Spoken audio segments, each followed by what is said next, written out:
So there's a passage in the New Living Translation that I just can't stand. I can't stand it because from what I've learned, from what I know of, they interpret it the wrong way, and they're the only translation, if I'm correct, that translates it the way they do.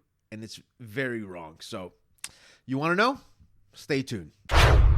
Welcome back, everybody, to the Bible Geek Squad. Let's get into this, ladies and gentlemen, because I'm pretty sure that you want to know what passage are you talking about. Maybe you have your own passage that you struggle with in a certain translation. You wonder, why did they go that way? The passage that I struggle with is found in 1 Corinthians 14, verse 28, and it says this: "But if no one is present who can interpret, they must be silent in your church meeting and speak in tongues to God privately."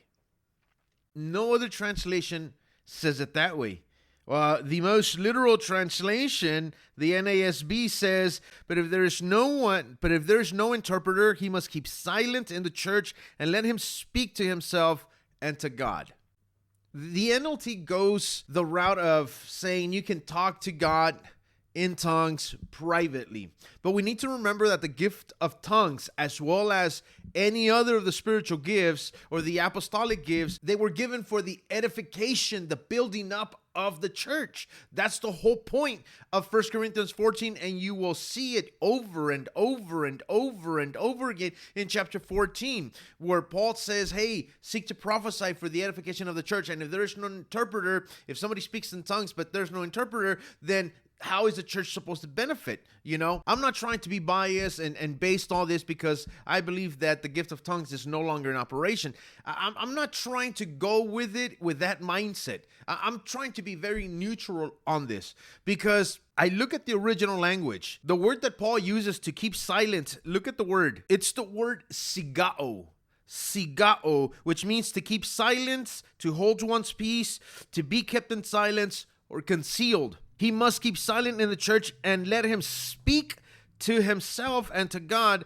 The Greek word that is used there, speak to himself, is the word laleo. Now, laleo means to speak, to use the tongue or the faculty of speech to utter, to tell, to use words in order to declare one's mind and disclose one's thoughts.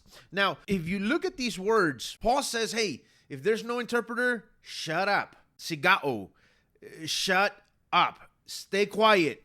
There's no speaking in tongues. There's no interpreter for your speaking of tongues, then you need to shut up. You need to be quiet. And yes, sigao is that strong of a word. But then you see here where he says laleo, will let him speak to himself and to God. And so what does that mean? So then did the NLT get it right? No, they didn't get it right, because Paul is telling them, stay quiet. Don't go and speak to God in private. No, he says, if you're going to speak to God, stay there.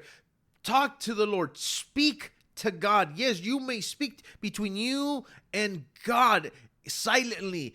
You know how people pray like, Lord, I just come before your presence. You know, and that's what he's saying. Because if you speak in tongues privately, you don't get any benefit out of it, nor does the church. And let's say that you can say, well, yeah, I do get a benefit out of it. That you're missing the whole point, because the Apostle Paul is very clear that the gifts are for the edification of the church, not for yourself. As a matter of fact, at the very beginning of the chapter, verse 2 and in verse 14 says, you utter mysteries, you're speaking mysteries. How do you benefit from that? You know, and so, and no, guys, this is not a whole conversation about speaking in tongues. Are they active today or not?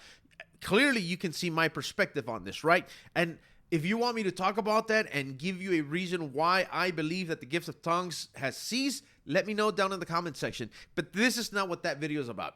This video is about me complaining on how the NLT got that passage wrong, why they would interpret it that way, to go and speak to God privately in tongues, when the Greek word does not suggest that. It doesn't. Not it suggests to go speak to God quietly where nobody else can hear you, but it doesn't suggest get alone to by yourself and speak in tongues to God privately, because then there is no benefit for you. When you speak in tongues, you benefit out of it. Your spirit gets benefit. Sure, you may not understand, but your spirit understands. How?